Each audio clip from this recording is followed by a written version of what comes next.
আসসালামু আলাইকুম সুপ্রিয় দর্শক মণ্ডলী। ডক্টর তাজ হাশমি এবং পিনাকি ভট্টাচার্য, মোস্তাফিজুর রহমান টিটু, এদের তর্ক বিতর্ক আমরা সামাজিক যোগাযোগ মাধ্যমে দেখতে পাচ্ছি। আজকে সকালেও মোস্তাফিজুর রহমান টিটু ওনার একটা স্ট্যাটাস দেখলাম, টিটু সম্পর্কে নেগেটিভ বিভিন্ন মন্তব্য করেছেন ডক্টর তাজ হাশমি। সেই মন্তব্য করে তাজ হাশমি তার ফেসবুকে স্ট্যাটাস দিয়েছেন, সেটাকে মেনশন করে মোস্তাফিজুর রহমান টিটু আরেকটা স্ট্যাটাস দিয়েছেন। আমরা শুধু আজকের ব্যাপার না, গত কয়েক বছর এরকম দেখতেছি ইউরোপ আমেরিকাতে আমাদের যে ভাই ব্রাদারগণ আছেন, যারা বলা চলে এক ধরনের মুক্তিযোদ্ধা, তারা ৭১-এর মুক্তিযুদ্ধ নিয়ে যে আবেগ ঘন কথা বলা হয়ে থাকে, কিন্তু যারা প্রবাসে আছেন আমাদের ভাই ব্রাদাররা, বোনেরা, যারা বিভিন্ন মিডিয়াতে কথা বলেন দেশের পক্ষে, দেশের স্বাধীনতা সার্বভৌমত্বের পক্ষে, তারা বাস্তবিক মুক্তিযোদ্ধা। আজকে বাংলাদেশ ভারতীয় এজেন্ট আওয়ামী লীগের দখলে, ভারতীয়রা বাংলাদেশকে লুটপাট করছে, বাংলাদেশের সার্বভৌমত্ব হুমকির মুখে। এই করুণ পরিস্থিতিতে প্রবাসের আমাদের অনেক ভাই বোনেরা অনেক কথা বলেন দেশের পক্ষে। তো তারা সম্মানিত ব্যক্তি, বাংলাদেশের কোটি কোটি দেশপ্রেমিক মানুষের কাছে এই ব্যক্তিগণ সম্মানিত ব্যক্তি। বিভিন্ন বয়সের ব্যক্তিরা আছেন এখানে। এটা খুব বেশি বছর চালু হয় না, অল্প কয়েক বছরের মধ্যে এরা বেশ পরিচিতি পেয়েছেন ইউটিউবে, ফেসবুকে। বাংলাদেশের যে টেলিভিশন চ্যানেলগুলো, সেগুলোতে যে অনুষ্ঠান যা না চলে তা তাদেরগুলোতে বেশি প্রচার চলে, ভিউ বেশি হয়। বাংলাদেশের টেলিভিশন চ্যানেলগুলো তো সরকার ঘরানার ব্যক্তিদের, সেখানে সরকারের পক্ষে সব প্রচার করে, দেশের পক্ষের ব্যক্তিদের সম্পর্কে নেতিবাচক প্রচার চালায় সেখানে। তো সেই কারণে ওই ব্যক্তিগণ প্রবাসে যে আমাদের ভাই ব্রাদারগণ আছেন, তারা যখন দেশের পক্ষে কথা বলেন, তাদেরটা মানুষ বেশি শুনে, তাদের শ্রোতা বেশি, তাদের পাঠক বেশি, অডিয়েন্স বেশি, যে ভাষায় বলেন। তো এটা বাংলাদেশের কোটি কোটি মানুষ এখন ইউটিউবে, বাসাতে অনেক মুরব্বীরা দেখা যাচ্ছে বড় স্ক্রিনে, বড় মনিটরে তারা ইউটিউবে সেগুলো দেখছেন। তো এখানে অনেক ধরনের ব্যক্তিরা আছেন। একবার সরকার ঘরানার একটা মিডিয়া, বাংলাদেশ প্রতিদিন, কালের কণ্ঠ, এই সমস্ত পত্রিকায় এদের নাম লিস্ট করে এদেরকে সাইবার অপরাধী হিসেবে তুলে ধরা হয়েছিল। এর বাইরেও অনেক লোক আছে, যেরকম মিনা ফারা নামের একজন নারী আছেন। যতটুকু জানি তিনি হিন্দু ধর্মের অনুসারী। তো তিনি দেশের পক্ষে কথা বলেন, মুক্তিযুদ্ধের ব্যাপারে কথা বলেন, বাংলাদেশের অবৈধ প্রধানমন্ত্রীর ব্যাপারে সত্য বিভিন্ন কথা তুলে ধরেন, জামাত ইসলামের লোকদের ব্যাপারে অনেক কথা বলেন। অর্থাৎ তিনি সত্যটা তুলে ধরছেন, তারও অনেক অডিয়েন্স আছে। মিনা ফারা। পিনাকি ভট্টাচার্য ফ্রান্সের প্যারিসে থাকেন। তিনি বর্তমান সময়ে ইউটিউবে সবচেয়ে জনপ্রিয় ব্যক্তি। যেখানে যেখানে বাংলাদেশিরা আছেন পৃথিবীর বিভিন্ন দেশে, বাংলাদেশ সহ, মনে হচ্ছে যে কোটির উপরে মানুষ তার কথা শুনে, কয়েক কোটি লোক তার কথা শুনে নিয়মিত। সম্প্রতি তিনি ভারতীয় পণ্য বর্জনের যে একটা স্লোগান নিয়ে এসেছেন সামাজিক যোগাযোগ মাধ্যমে, এটা বেশ সফলতা পেয়েছে। এটা নিয়ে ডক্টর তাজ হাশমি আপত্তি করেছেন। আপত্তি জানিয়ে তিনি কথা বলছেন, ফেসবুকে স্ট্যাটাস দিচ্ছেন। তো ওনারা আমার সাথে ফেসবুকে আছেন এই কয়েকজন। তো এখানে আরও অনেক ব্যক্তিরা আছেন, যেরকম সাংবাদিক ইলিয়াস আছেন, যিনি একসময় বাংলাদেশে একটা 21শে টেলিভিশনে সাংবাদিকতা করতেন। তিনিও অনেক জনপ্রিয়। তিনি আমেরিকাতে থাকেন, ট্যাক্সি চালান, অনেক কষ্ট করে টাকা পয়সা ইনকাম করেন, দেশের পক্ষে কথা বলেন। মুস্তাফিজুর রহমান টিটু সম্ভবত রংপুরে বাড়ি বাংলাদেশের। সাংবাদিক ইলিয়াসের বাড়ি হচ্ছে খুলনা বিভাগের চুয়াডাঙ্গায়। মুস্তাফিজুর রহমান টিটু যতটুকু জেনেছি তিনি এনজিও চালাতেন, এনজিওর সাথে সম্পৃক্ত। তার সাথে আরেকজন আছেন সাকিব। তো এই সাকিব, এরা মুস্তাফিজুর রহমান টিটু এবং সাকিব, ওনারা নাগরিক টিভি নামে একটি IPTV চালাচ্ছেন। ওনাদেরটাও জনপ্রিয় আছে। ইংল্যান্ডের লন্ডনের আছেন হাসিনা আক্তার, তিনিও টেবিল টকশো করেন, বেশ জনপ্রিয় তিনিও। তার অনেক টকশো অনেক মানুষের শুনেন। ডক্টর কনক সরোয়ার আছেন আমেরিকার নিউ ইয়র্কে, তিনিও অনেক জনপ্রিয়। তবে তিনি অনুষ্ঠান খুব কম করে থাকেন, অনেকদিন পর পর একটা আলোচনা, বিভিন্ন কন্টেন্ট নিয়ে অনেকদিন পর পর আসেন তিনি একজন নির্যাতিত ব্যক্তি। তার বোনের উপরে কি ধরনের নির্যাতন হয়েছে সেটা বিশ্ববাসী জানে, তার পরিবারের উপরে কি ধরনের অত্যাচার গেছে। এর বাইরে সামি আছে, জুলকারনাইন সামি, আল জাজিরায় কাজ করেন, আরও আন্তর্জাতিক বিভিন্ন মিডিয়ায় কাজ করেন। তাসনিম খলিল আছেন, সুইডেনে থাকেন।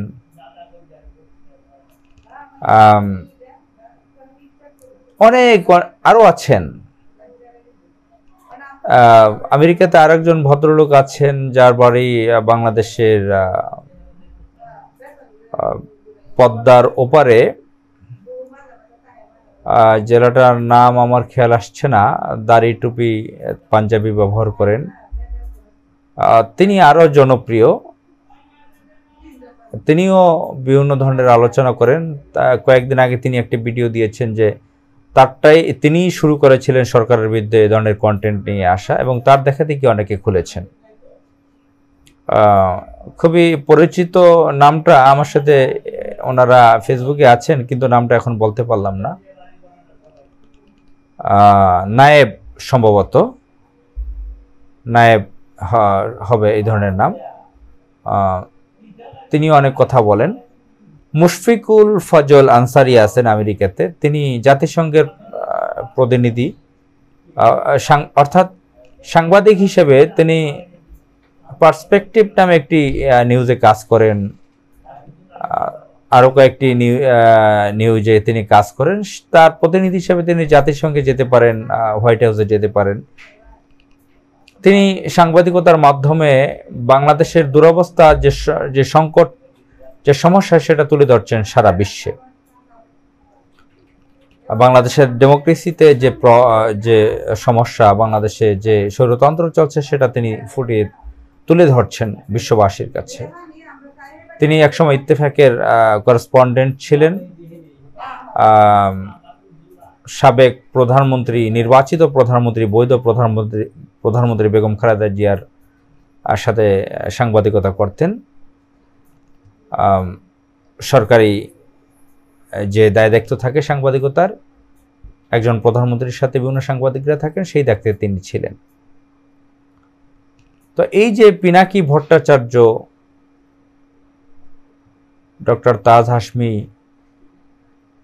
বা যাদের নাম বললাম এবং যাদের নাম আমি বলিনি, অনেকে আছেন যাদের কথা আমি নিজেই নিয়মিত শুনি। বাংলাদেশে আছে জাহিদুর রহমান সাহেব, ডাক্তার জাহিদুর রহমান, আমাদের সাংবাদিক ফিরোজ ভাই, তার কথাও মাঝে মাঝে আমরা শুনি, মজা করে টুকটাক কথা বলেন, বাংলাদেশে থেকেও বলেন, বিদেশে যায় মাঝে মাঝে ঘুরতে, সেখানে থেকে বলেন। মোস্তফা ফিরোজ ভাই, পার্সোনালি তাদের সাথে পরিচয় নেই, তাদের কথা আমরা শুনি। তো যখন দেশের পক্ষে কথা বলে থাকেন ওনারা, আমরা সেটা খুব ভালো মনোযোগ সহকারে শুনি, ভালো লাগে।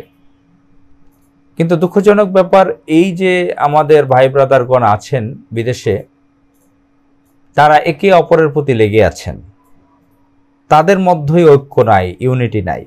অত্যন্ত দুঃখজনক ঘটনা। দেশের পক্ষে যে কাজ করছেন এরা যে মুক্তিযোদ্ধা, এদের মধ্যেই ঐক্য নেই। নানান ধরনের একে অপরের প্রতি বিভিন্ন ধরনের বাজে মন্তব্য আমরা নিয়মিত দেখি। তাসনিম খলিল আছেন সুইডেনে, নেত্র নিউজ নিয়ে কাজ করেন, তিনিও স্ট্যাটাসে বিভিন্ন ধরনের নেতিবাচক মন্তব্য করেন, বিভিন্ন ইনসাল্ট করেন বিভিন্ন ব্যক্তিদেরকে।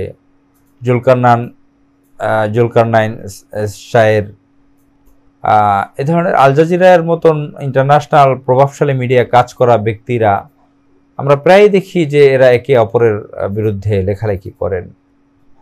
আসলে কে ভালো কে মন্দ আমরা কিভাবে বুঝবো? এভাবে যদি তারা করতে থাকেন, সবার কথাই তো মানুষে দেশের পক্ষের মানুষ, দেশপ্রেমিক মানুষগণ ভালোভাবে নিচ্ছেন। মোস্তাফিজুর রহমান, টিটু, সাকিব, তাদেরকে নিয়ে একবার আলোচনা এসেছিল যে তারা বসুন্ধরার কাছ থেকে ঘুষ খেয়েছেন, এটা নিয়ে একবার আলোচনা এসেছে। সবকিছুর পরও তারা সেটাকে অস্বীকার করেছেন এবং তারা পরবর্তীতে অনুষ্ঠান চালানো অব্যাহত রেখেছেন। তাদের বক্তব্য, আলোচনা আমরা শুনে থাকি। তো আমরা এদের মঙ্গল কামনা করি, সুস্বাস্থ্য কামনা করি, দীর্ঘায়ু কামনা করি। এরা দীর্ঘজীবী হোক, সুস্থ থাকুক, দেশের পক্ষে কাজ করবে এবং একসময় দেশ সত্যিকারভাবে স্বাধীন হলে এরা দেশে ফিরে দেশের পক্ষে আরও কাজ করবেন, বিভিন্ন ভালো ভালো দায় দায়িত্ব পালন করবেন, এটাই আমাদের কামনা। কিন্তু কেন তাদেরকে আমরা ঝগড়ায় লিপ্ত দেখতে পাচ্ছি? সেনাবাহিনীর কয়েকজন আছে, যে ক্যাপ্টেন শহীদ, তিনি ইন্তেকাল করেছেন, কানাডাতে ছিলেন, তিনি বক্তব্য রাখতেন নাগরিক টিভিতে। মেজর দেলোয়ার আছে, মেজর শহীদ আছে, ডক্টর শহীদ, এখন তিনি ডক্টরেট ডিগ্রি অর্জন করেছেন। ওনারাও বিভিন্ন কথাবার্তা বলেন একে অপরের বিরুদ্ধে। তো ডক্টর তাজ হাশমি একজন প্রফেসর, 70+ বয়স, 80-র কাছাকাছি বয়স, অনেক বয়স্ক ব্যক্তি, প্রবীণ ব্যক্তি। আমার যতটুকু জানি তার আলোচনায় বুঝতে পেরেছি তিনি হিস্টোরির একজন প্রফেসর। তো হিস্টোরির প্রফেসরগণ আমার কাছে খুব ইম্পর্টেন্ট, কারণ আমি বর্তমানে হিস্টোরির একজন শিক্ষার্থী। তো তিনি অনেক নামি দামি একজন শিক্ষক, প্রফেসর। অতীতে তিনি ঢাকা ইউনিভার্সিটির প্রফেসর ছিলেন, এখন বিদেশে উন্নত দেশের বিভিন্ন ইউনিভার্সিটিতে তিনি ক্লাস নেন, বিভিন্ন ইংরেজিতে বই টই লিখেছেন, বেশ পণ্ডিত ব্যক্তি। এই ভদ্রলোককে দেখি প্রায়ই টকশোতে আলোচনায় বিভিন্ন ব্যক্তিকে নিয়ে ইনসাল্টমূলক কথা বলা, প্রতিপন্নমূলক কথা বলা, দেশের পক্ষে কাজ করা অনেক ব্যক্তিদেরকে নিয়ে তিনি অনেক বাজে মন্তব্য করেন এবং মাঝে মাঝে তিনি নিজেকে খুব বড়ভাবে উপস্থাপন করেন। আমরা সাধারণ মানুষ, আমরা সাধারণ পাবলিক হিসেবে আমরা ওনাকে বেশ রেসপেক্ট করি, পার্সোনাল পরিচয় না থাকলেও জানি তিনি একজন প্রবীণ শিক্ষক, তার বয়স প্রায় 80-র কাছাকাছি। তিনি দেশের পক্ষে তিনিও কথা বলেন, তিনি এই অবৈধ সরকার প্রধানকে নিয়ে অনেক সত্য কথা তুলে ধরেন এবং ইতিহাস থেকে তিনি অনেক তথ্য ইতিহাসের গভীর থেকে অনেক তথ্য তিনি তুলে আনেন, যেগুলো আমাদের জন্য শিক্ষণীয়। কিন্তু যখন দেখি তার মতন একজন প্রবীণ সম্মানিত শিক্ষক ফেসবুকে বিভিন্ন ব্যক্তিকে নিয়ে দেশের পক্ষে কাজ করা ব্যক্তিদেরকে নিয়ে বিভিন্ন ধরনের বাজে মন্তব্য করেন, তখন আমাদের কাছে আমরা নিজেরাই বিব্রত হয়ে পড়ি, লজ্জাবোধ করি নিজেদের কাছে। শত্রুপক্ষ তখন তাদের জন্য এটা ইতিবাচক, তাদের জন্য এটা খুশির খবর। আওয়ামী ইন্ডিয়ান যারা আছে, ইন্ডিয়ান হোমরা চোমরা যারা আছে, দোসর আছে দেশে, তাদের কাছে এটা খুশির খবর। এখন পিনাকি ভট্টাচার্য একজন হিন্দু ব্যক্তি। ডক্টর তাজ হাশমির আলোচনা বুঝতে পারলাম যে পিনাকি ভট্টাচার্য হিন্দু ব্যক্তি, সে নিশ্চয়ই ইন্ডিয়ান এজেন্ডা বাস্তবায়ন করছে, সে কখনো বাংলাদেশের হতে পারে না। তার আলোচনাগুলোতে এটা পরিষ্কার বোঝা যাচ্ছে। তিনি ইন্ডিয়ান পণ্যর ব্যাপারে উদাহরণ দিয়েছেন, সিএনজির ব্যাপারে, টাটার ব্যাপারে, নানান ব্যাপারে উদাহরণ দিয়েছেন যে এগুলো আগে বন্ধ করো না কেন। তো সে তো আসলে ইন্ডিয়ান মিশন সার্ভ করতেছে পিনাকি। আসলে বাংলাদেশে হিন্দু ব্যক্তিদের যাদেরকে আমরা দেখি বিএনপি বা জামাতের পক্ষে কথা বলতে, দেশের পক্ষে কথা বলতে, তাদেরকে অনেকেই সন্দেহ করেন। কিন্তু এই বলে কি সন্দেহের বাইরে কোনো লোক নেই? দেশের পক্ষে কোনো অমুসলিম কাজ করতে পারবে না? আমার সাথে একজন ব্রাহ্মণ হিন্দু ব্যক্তি, আমার কলিগ ছিলেন, তিনি সিলেটে বাড়ি, আমরা গাজীপুরে চাকরি করতাম। তিনি আমার পাশে বসে গরুর গোশত খেয়েছেন একটা অনুষ্ঠানে, একটি মুসলমানের দাওয়াতে তিনি গিয়েছিলেন, আমার পাশে বসে তিনি গরুর গোশত খেয়েছিলেন।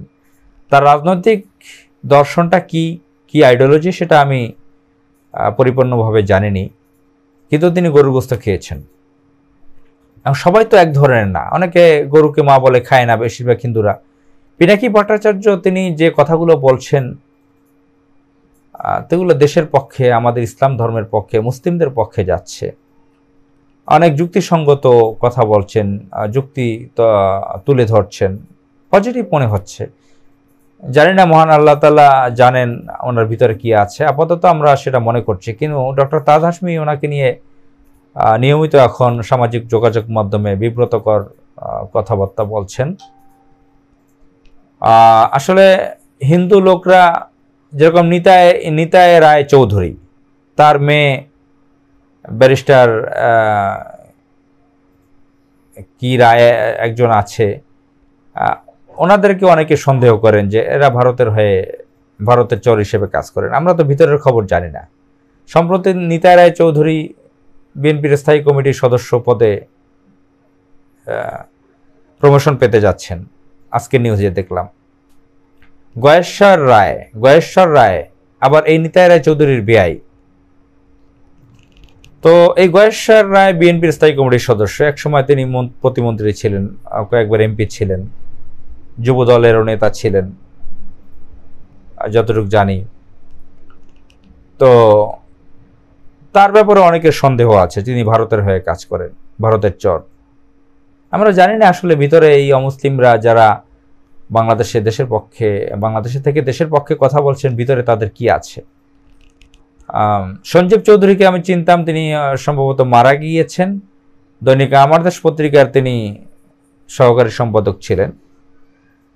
তিনি বাংলাদেশের মুসলমানদের পক্ষে লেখালেখি করতেন। তিনি 60-এর দশকে তিনি ছাত্রলীগের কেন্দ্রীয় নেতা ছিলেন। আমি লেখা পাঠালে তিনি সুন্দরভাবে প্রকাশ করতেন, তার সাথে আমার কথা হতো, তার কলামগুলো আমি পড়তাম। তিনি বাংলাদেশের মুসলিমদের দুরবস্থা নিয়ে তিনি লিখতেন। আমরা জানি না এই হিন্দু ব্যক্তিরা আসলে ভিতরে কি ভারতীয় গোয়েন্দা সংস্থার হয়ে কাজ করেছেন নাকি। তো আপাতত দৃষ্টিতে আমরা দেখতে পাচ্ছি পিনাকি ভট্টাচার্য যে কাজগুলো করছেন সেটা দেশের জন্য ইতিবাচক মনে করছি। এ পর্যন্ত যা তিনি আলোচনা করছেন, যে স্লোগান এনেছেন, সেটা দেশের পক্ষেই যায়। এখন ডক্টর তাজ হাশমির মতন ব্যক্তি তিনি ফেসবুকে এভাবে কেন ইনস্টল করছেন, বিভিন্ন ধরনের বাজে মন্তব্য করছেন, কোনো কিছু সন্দেহ হলে সেটা ভিন্ন ধরনের আলোচনা হতে পারে। ডক্টর তাজ হাশমি তার ফেসবুকের কমেন্টসের অপশনটা বন্ধ রেখেছেন। ওখানে অনেক মানুষের কমেন্টসও করতে পারছে না, কেউ কেউ হয়তো ভিন্ন সিস্টেমে করতে পারছেন, জানি না। তো ওনার উচিত, উনি একজন সিনিয়র সিটিজেন হিসেবে, একজন প্রবীণ শিক্ষাবিদ, একজন বুদ্ধিজীবী, স্কলার, ওনার উচিত সবার সাথে ভালো সম্পর্ক রাখা এবং কারো যদি ভুল ত্রুটি হয়, সন্দেহ হয়, সেটা আলোচনায় ডাকা। এখন অনলাইনের যুগ, বিভিন্ন ধরনের আলোচনা করা যেতে পারে। সবাইকে একটা আহ্বান জানানো যেতে পারে যে আমরা দেশের পক্ষে যারা কথা বলছি, আমরা সবাই একবার জুমে মিটিং করব বা গুগল মিটে আমরা মিটিং করব। আমার কাছে এটা মনে হচ্ছে নেতিবাচক। তো আমি এটা একটু বলতে চাই। এভাবে করে একটা কমিউনিটি রক্ষা করা যায়। কমিউনিকেশনের মাধ্যমে বিভিন্ন সমস্যার সমাধান করা যেতে পারে। ভুল ত্রুটি মানুষেরই থাকে। তো ফেসবুকে এসে এই ধরনের উচ্চপদস্থ ব্যক্তিদের বাজে মন্তব্য করা আসলে অত্যন্ত বিব্রতকর পরিস্থিতি। আমরা চাই দেশের পক্ষে কাজ করা এই ব্যক্তিরা আরো এগিয়ে যাক, তাদের আমরা চাই দেশের জন্য কাজ করা এই ধরনের ব্যক্তিরা আরো এগিয়ে যাক এবং তারা সুস্থ থাকুক, দীর্ঘজীবী হোক, তাদের কথা বলার কণ্ঠ আরো শক্তিশালী হোক, তাদের হাতে যে কলমটা আছে সে কলমটার লেখা আরো শক্তিশালী হোক, তাদের আমরা মঙ্গল কামনা করি। তাদের মধ্যে বিরোধ, বাজে কথা, বাজে মন্তব্য আমরা এটা পজিটিভ মনে করি না। আসসালামু আলাইকুম।